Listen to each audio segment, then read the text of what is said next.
Tonight, you all know him. He's a major influence for me. He's been a great mentor to me.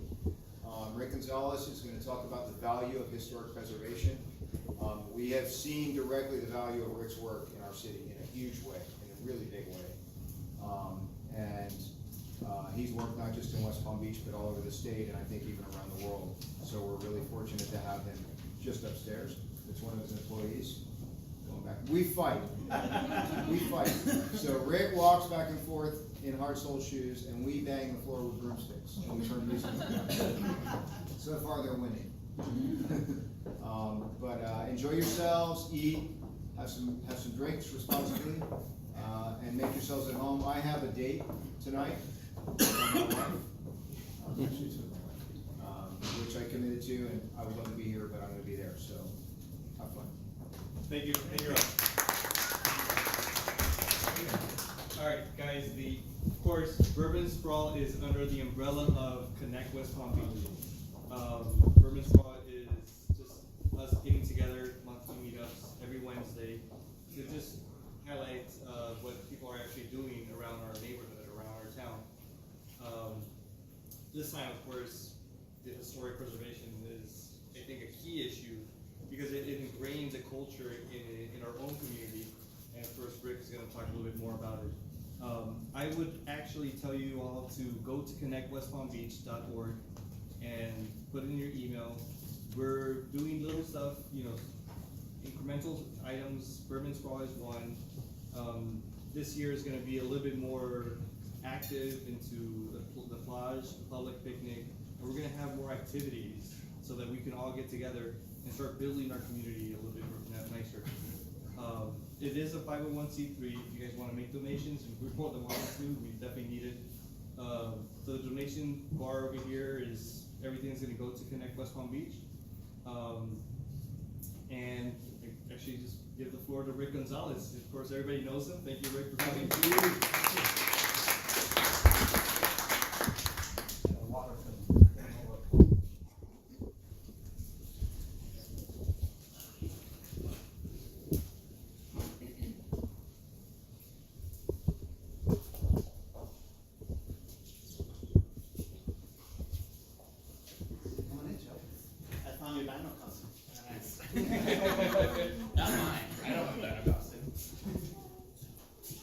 Thanks everyone for coming out tonight. Juan, thank you for the invitation. I think I spoke at Bourbon Sprawl at the beginning, which was 3 years ago, 4 years ago. I can't remember. Over at the Hullabaloo, and I think we've had Mayor Graham. We've had a lot of We have Russo organized. Russo? Nancy Graham. Yep. And so I've come to when I can, and I'd like to come to more of these things. Thank you for the tip on the website to get us more engaged and connect. And so my talk today is about the work that we've done here in West Palm, and 3 parts. The work we've done in the county, to show you some other examples, because there are a lot of people that say you just can't save that building, or you just can't do that. And I want to show you that you can do this, and you can do that if you want to. If there's a will, there's always a way, and it takes leadership. I'm also past president of the Florida Trust for Historic Preservation, and I sit on vice chairman for the Florida Historical Commission. And I tell you that the problems we have in West Palm Beach are not unique to West Palm. They're statewide, and you can even say across the country too. And the solutions lie in the leadership. And I'm glad that Christy Fox is over here somewhere. I thought I said she is. Hello. And I tell you, it's always great when you have a commissioner, a mayor, somebody that's running for office, that's involved and is participating in these kind of things, because that's where the change is. If you want to change the culture of a place, then elect people that respect and want to reuse their buildings, don't want to just trash everything and tear everything down, which is the trend. That's the modern trend today. Today, architects build buildings for a 20 to 30 year lifespan. The courthouse, as an example, was built for 100 years, and it just celebrated 100. We just spent money restoring it, and it's ready for its next 100 years. So we have to go back to that train of thought. We have to go away from paper architecture, cartoon buildings, to solid buildings that are meant to last. Like this building, this is a rehab building, 1920s, where our offices and the DDA and others have used it adaptively. So All right, so I'll get going. Tell me when to stop. I'm gonna run out of time. Let's see. No, yep, so we, I misspelled bourbon. bourbon. That's what happens when you're drinking. When you That's They took a picture of me with a bottle, so hopefully you won't hold me ransom with that picture. A little thing? It was here. There it is. You found it? Sorry, That's okay. that was editing the file. We've been here 30 years, 31 years. This is our 31st year. Should be good. Thank you. And we do preservation, we do new work, infill, all sorts of different kind of buildings, equestrian, parks, government buildings, every kind of building. But we really like historic buildings, so hopefully you'll like some of the examples. Oops. It is working. Yep. So I got a couple of examples here from the last 30 years. The courthouse and the Harriet are probably the two better known buildings, and some other buildings that I thought would be nice to show. St. Anne's campus, where we're doing some new work again. It's been ongoing for 25 years. The story of the housing building, I think you're gonna like that, we're gonna show you that one. Shout out, all right, 1909 back in the house. Somebody's enjoyed that building. And the Harris Loft, which was an example of workforce housing, when the city used to do workforce housing, so. The courthouse, 1916 was our first courthouse. It's in the middle of our government area. This is our government center over here. The county owns that piece of land, but everything else is government, so it anchors the building and its historic setting anchor pretty well that area. Before the courthouse, the building was encapsulated. There was a very large building, and we brought back not only the historic building, but the historic setting too. The front side, the west side of the building has the patio, the landscaping. It's very much like the original setting when it was built. The back side has changed. The county added a little amphitheater back there, you know, for whatever reasons, but the front of it is still the way it was meant to be. And I love this picture on the right because it shows, it's very sketchy, but at the we have it at the courthouse. It shows, you know, what people valued 100 years ago. People valued civic architecture, solid architecture. Look at the landscaping. There's no landscaping. I know there's some land planners in here, some landscape, sorry, Brian, you know, and highway engineers. Today it's all about, you know, 441 and Southern Boulevard and a Home Depot that's gonna get replaced in 30 years, you know? Back then it was the buildings that counted. The civic buildings anchored the city, and then the city was built around those buildings. It was so popular that, and our county grew so much that just 11 years later they built another building just like it. So it was an I building, and then they added a T to form an H building. And our county grew so fast. That's the other thing about West Palm Beach. We went from a couple thousand people in the late 1890s from, say, 100 Mile Elm City, basically, from up in Jupiter all the way to Homestead. It's about 10 miles wide, ocean to the Everglades, to 6 million people. We have over 6 million people today. I just heard there's gonna be 26 million people in Florida in the next 10 years or something like that. It's unbelievable, you know? One of the reasons I started my practice here is because I knew Florida was growth. Having been in the Northeast, I knew that Florida, and hopefully South Florida in particular, and for my kind of work, planning and architecture, you have to be in a place that has good growth. And then they unfortunately did something that was a travesty. You know, they just decided, as part of the growth, instead of building a new building, they said, you know what, we're gonna chop off, you can see it over here already, they chop off the porticos, they remove the columns, and they did this to the building.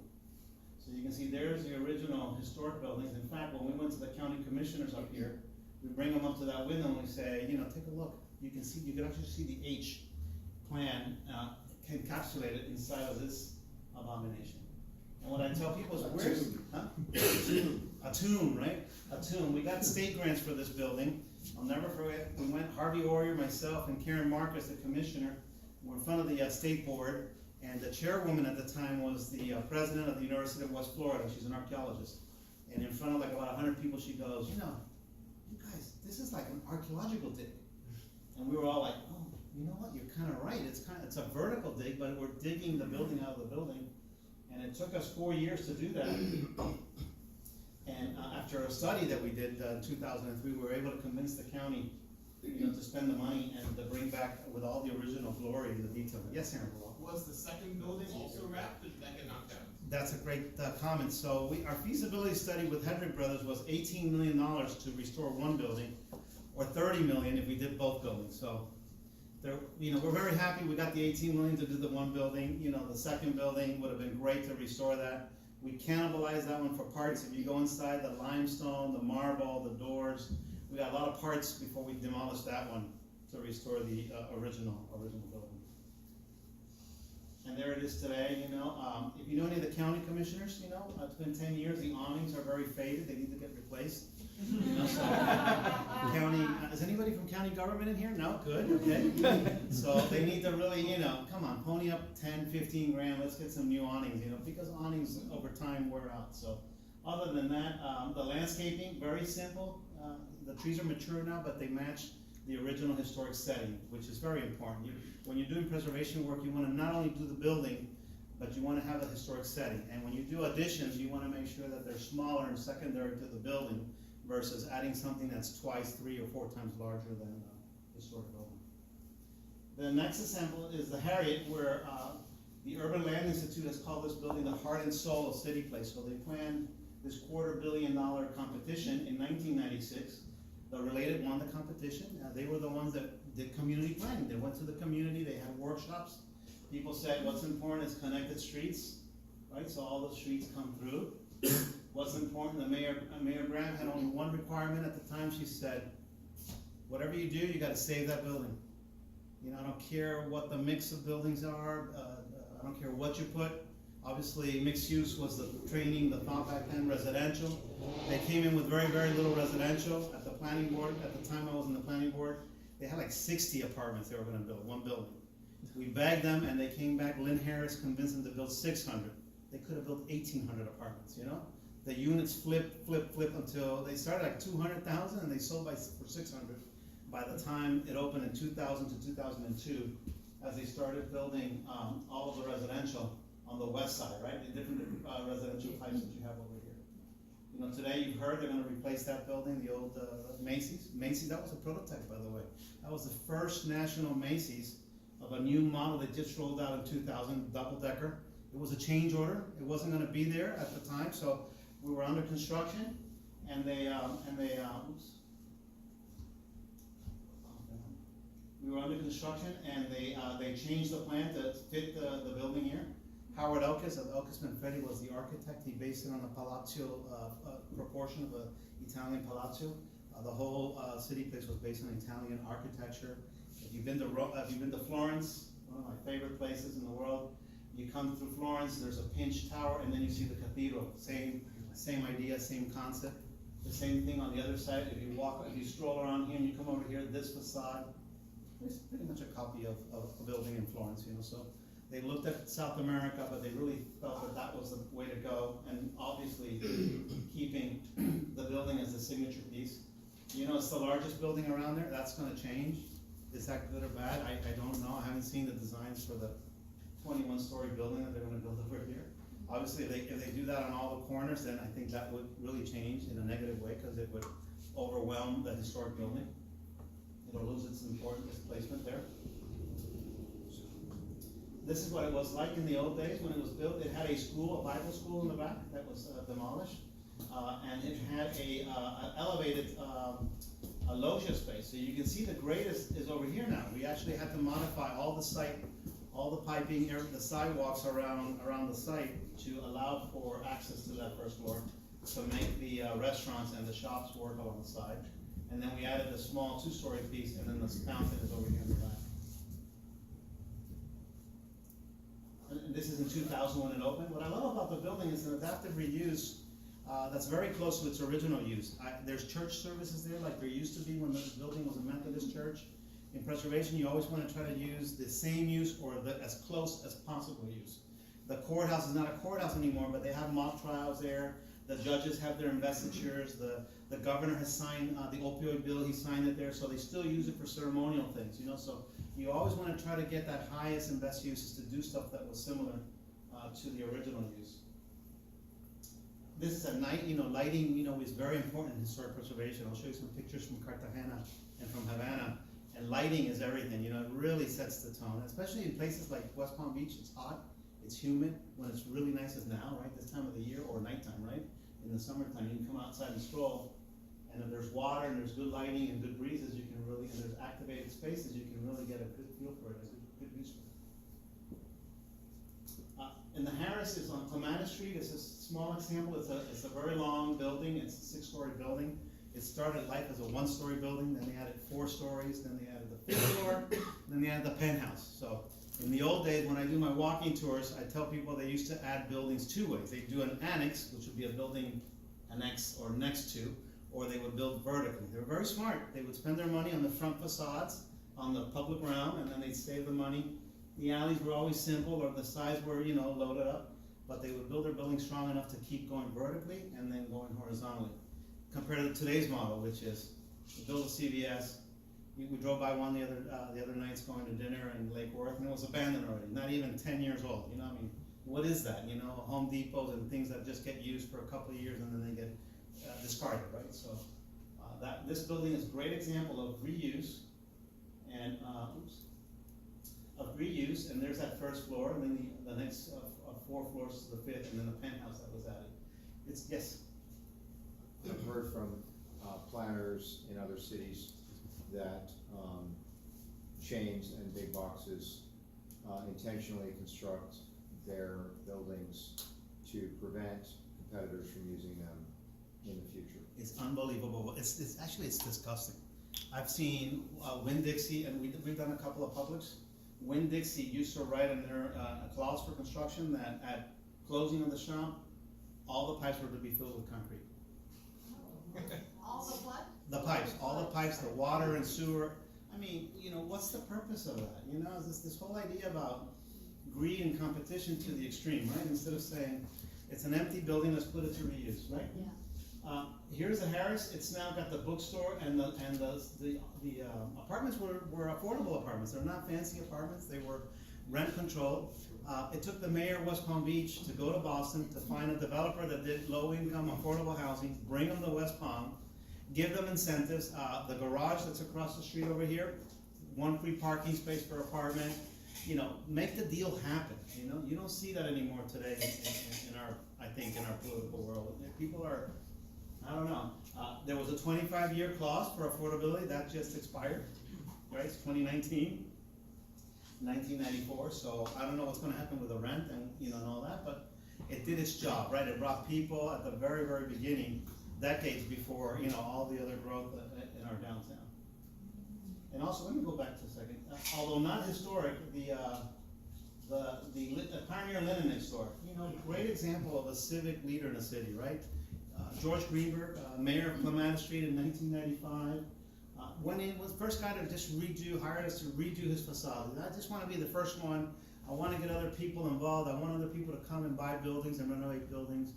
And as the Harris was getting done, he went ahead and he did his facade, at his own cost. No DDA grants, no city grants, just to get it going and to see other businesses stimulated by that. The Halsey, where 1909 is located in our core.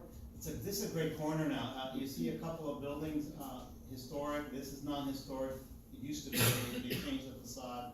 The Harvey building is spectacular, and the Citizen building. This is one of the most solid street sections in Florida in terms of bulk of historic buildings that you see. You have to go to St. Petersburg or Tampa or downtown Miami on First Avenue to see that quality of 14, 7, 5-story historic buildings. So it's great that new owner, the original owner we worked for, ran out of money. And so we did all the interior improvements and said, no, don't do the outside, leave the Chattahoochee. The new owner came in, old West Palm family. He says, no, I want to bring it back to the way it used to look like. And here's where it is. So we found original photos from the 1920s. Jim, very good eye. He knows that they're doing a renovation in 1920s when we took this picture, found this picture. And this is part of the crap that was done, just like the courthouse. It's just, my dad's my partner. We founded the company. He's 84. And I love to tease him. I used to say to him, these are architects from your period that used to do stuff like that. Except you, he doesn't do, he was trained in Havana, so he would never do this to, but who does that to a historic building? I just don't understand that. Who does that to the courthouse?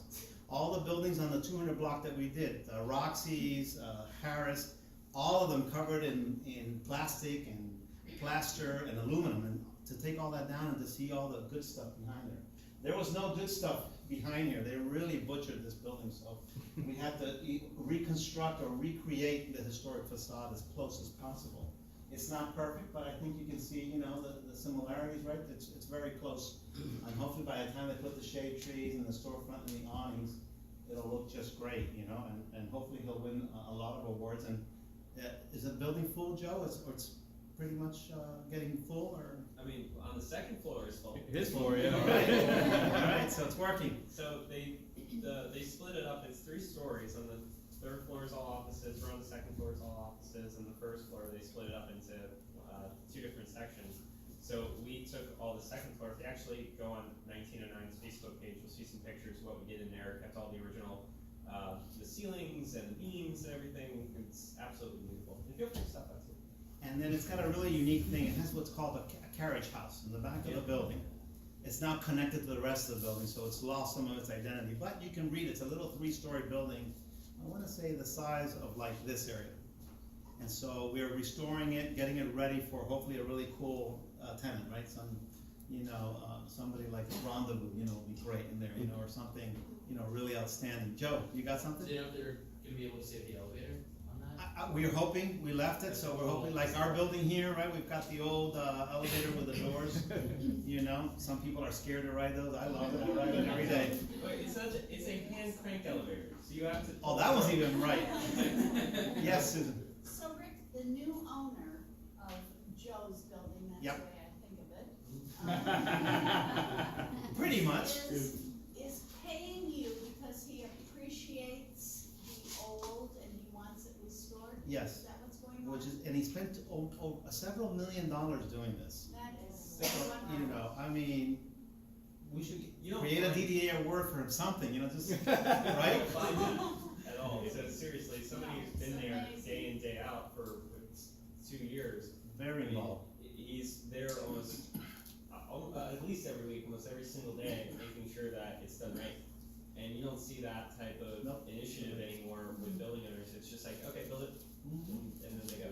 What's his name, the little fun? David Yeah. Felton. Great guy. That's Great guy. wonderful. And a lot of people are buying buildings because of their air rights, for example, which is another little problem we have.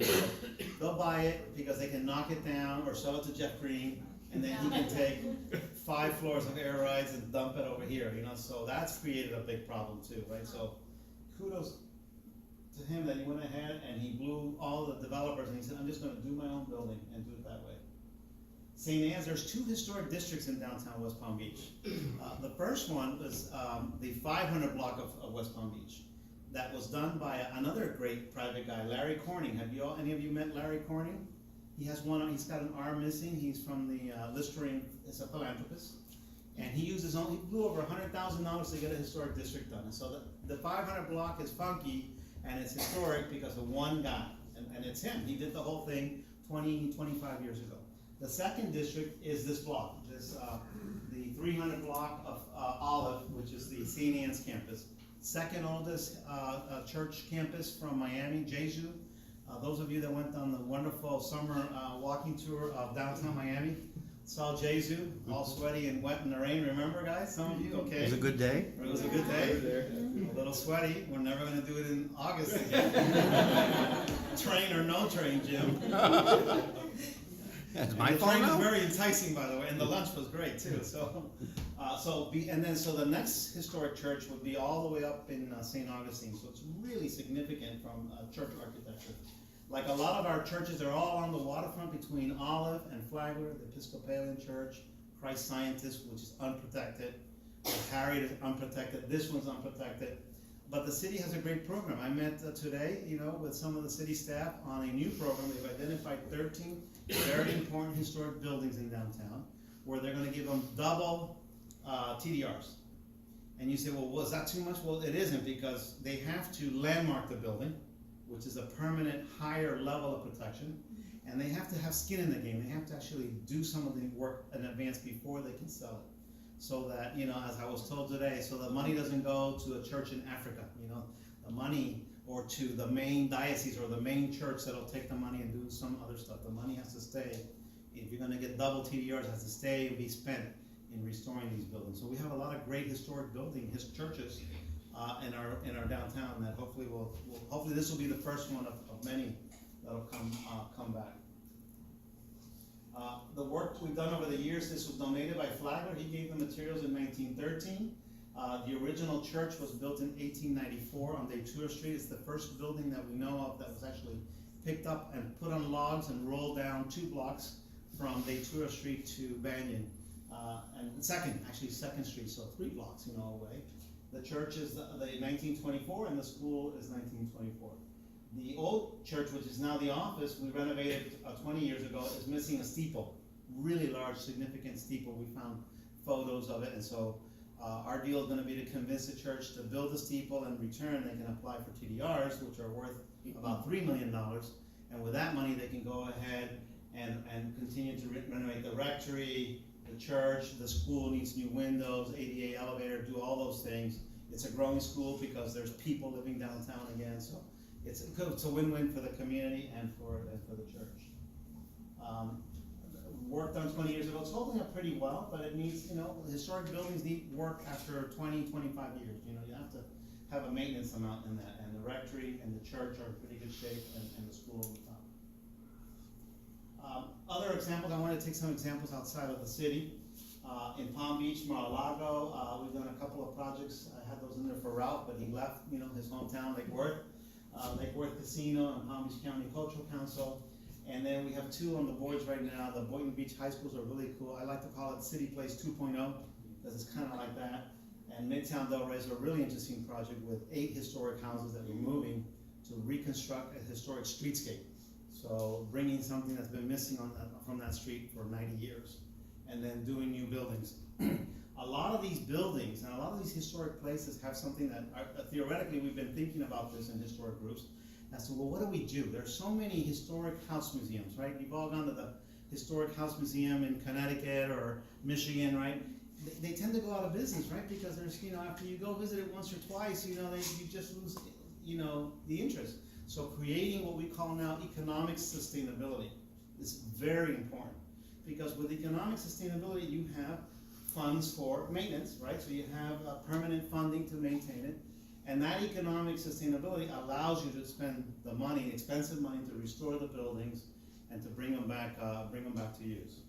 So economic sustainability, I'll talk a little bit about that in a moment.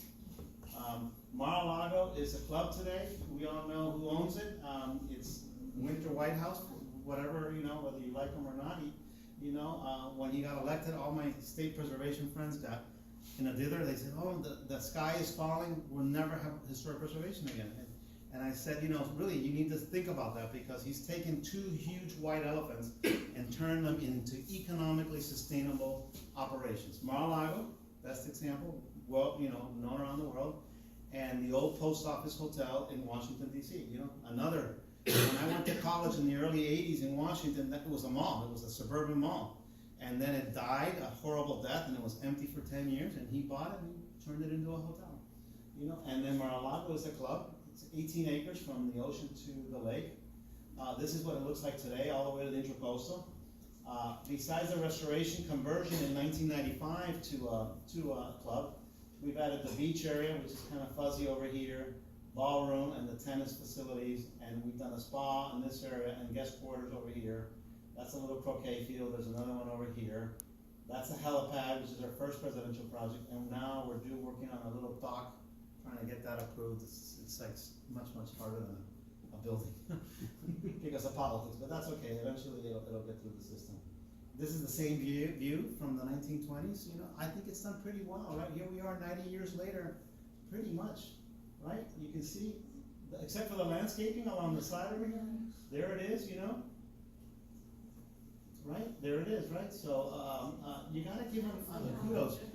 Before he bought the building, there was an approved proposal in the town of Palm Beach to turn this property into 10 mini McMansions all the way around here, and to carve the house for the front yard and leave a 2-acre house.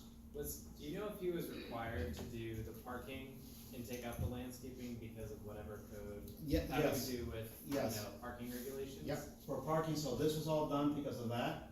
And then we have overflow, this is all stabilized grass for the big, when there's big events, you know, that there's enough parking for that. Does somebody else have a question right there? What's stabilized grass? Oh, you stabilize, you put shell rock, and I'll let the engineers help me with this, Michael, right, is it, no?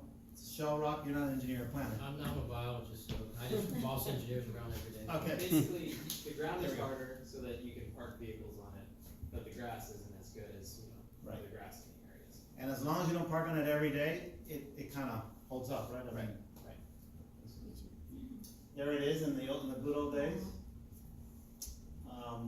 Beautiful, beautiful property. I've been working there 24 years, and I always find something new to look at when I'm on that. I have a whole lecture on this thing. I could spend 5 hours talking about this building. Okay, and so it has what, when we do the walking tour, a lot of people ask me about this too. They see details in the courthouse, in the Harvey, in the Como of fauna, flora, and water. Well, what is Palm Beach?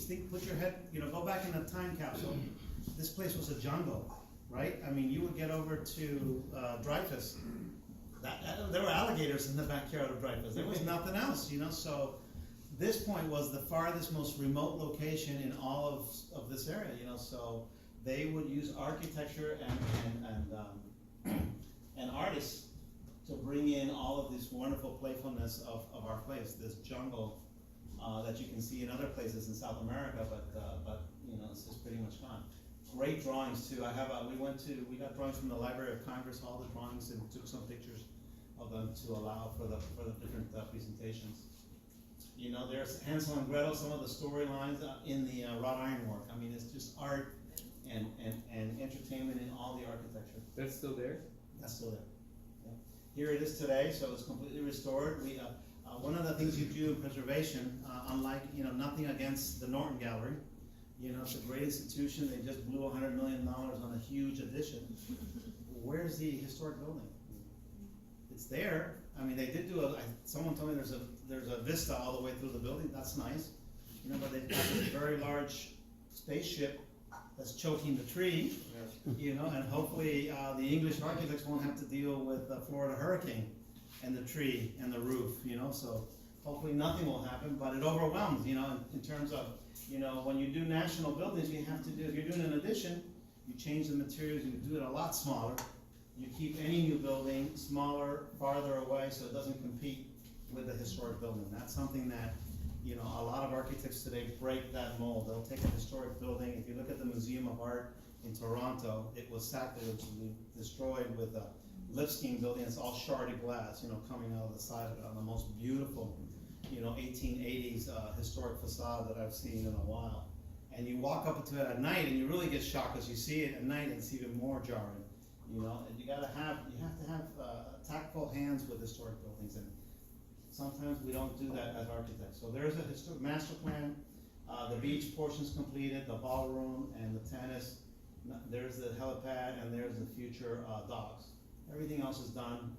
It has economic sustainability. The club memberships help pay. There's a lot of maintenance. Every year we shut the building down in May till October. Tiles repaired, replaced. I mean, there's so much work that gets done on that building. It's right on the ocean. It's like salt. Is Intruding. there any public tours for this? Unfortunately, no. Unlike the courthouse, it's a private building. Right. To the courthouse is a public building. You just gotta be a member. Yeah, and now it's even more difficult to get in, right? Or you have We're to probably know all together couldn't afford the Or member, you have to know someone. There's some. There's Rick Gonzalez right there. Actually, we're gonna be giving a lecture on the club, to the club members this spring. So if you know any of the club members, ask them to invite you to the lecture. You can get in and you can hear the whole lecture. Why don't and you just walk hire around. us all for a day? Yeah, All right. right. This is my style. I don't go anywhere without them. I'm your videographer. All right, Joe. My publicist. My Videographer. videographer? Yeah, I like that, Joe. Let's work on that. All right, the tennis building, the first new building we ever done in the property. It takes elements of the history, but it also has modern features like plated glass. The detailing is slightly different. It's elevated off the ground, so it overlooks the tennis court right here. It's got a great view of downtown West Palm. But it's tucked away, it's subtle. The beach, the same thing. We had to work with the National Trust it has important what's called a dedicated vista. So it's a dedicated vista to the National Trust for tax purposes, and because they did that, you're prohibited building a building in front. So what did he do? He said, well, build the biggest pool in Palm Beach, where I can't horizontally, right? So the guy, you know, whether it's McDonald's or swimming pools, right, Aaron? We're just talking about them. You gotta give him credit, you know, he can think out of the box, right? So, so you see these four corners of this building and this building, we actually have to put bamboo poles with red flags. We flew the architect from the National Trust. We stood him in this window, he looked out the window, and he signed off, and it took us 3 years to get that done, you know, so. And on top of that, town of Palm Beach reviews and approvals, they hated him at the time, they probably still do, but they hated him and they thought he was gonna butcher the place, and he hasn't. He's actually restored it, and although private, not public, like say Vizcaya and some of the other big estates that we have in Florida, you know, he's done a really good job with his team on the property. The ballroom that was added for his wedding in 2004. And then the Lake Worth Beach Casino, and I'm gonna show you an example from Cartagena where they're doing something like this, but even on a much grander scale. It's a total reconstruction. We got the job, we're so lucky, we competed against 14 firms. It was 2010, every architect in town was starving for work. And so we put our qualifications in, and the city of Lake Worth says, oh, we're gonna go out, we want 3 designs, you know? So we said, oh, great, now we have to go. So we designed and we won the competition. A lot of work, then we got the job, and we started the job, and then the building started to crumble. And we found out that we analyzed these concrete mix, they had used the sand from the beach instead of using sand, you know, construction quality sand. So all of it had to be brought down to the ground and it's reconstructed. So yes, that was a pain, it was a really painful project. But it's there, it's working now, it's the, people call it the living room of Lake Worth, right? If they ever finish that trolley service from the train station, from Tri-Rail to downtown to the water, it'll be a very complete town. And that's all it's missing. But how does that get approved, that they need, I know nothing, but they need construction grade sand, you said? Well, 1920s, who's checking, right? I mean, it's, you know, Okay. back then, people would just build. You know, when I do the walking tour, I point at the breakers and I tell people, you see that building there? It burned down and it got built in 11 months. I'm working on the Boynton Beach High School right now. It took me 12 months to get a permit. What's wrong between, seriously, right now, there's 2 things that are completely out of whack in our industry: cost and permit. It's horrible. And Christy, you listening to me back there? I have a house in the historic district. I'll complain to you right now. No pressure. New house, air conditioning plans being reviewed by the commercial inspector of air conditioning. So the laundry list is like forever. So, you know, sometimes it's just, you know, be customer friendly, right? Get things done. I mean, if it meets code, you know, get it out of there, you know? Don't drag and drag and drag. So this building had to be completely rebuilt. The swimming pool is there, it's closed. The street is the first complete street that I think we did in Palm Beach County. We were a part of the team that did that. This is what it looked like in the 20s. A really cool feature that they would not let me do again, which was an under road tunnel. They said, well, we do that, you know, and there's a hurricane, they're gonna wash out our $8 million building. So no tunnel, so that was a pretty cool thing. You could come in here, there was like a lot of the homes in Palm Beach, and you can come under the tunnel and go to the beach, and that's what it was. And it wasn't a casino per se as a casino. I'll never forget, we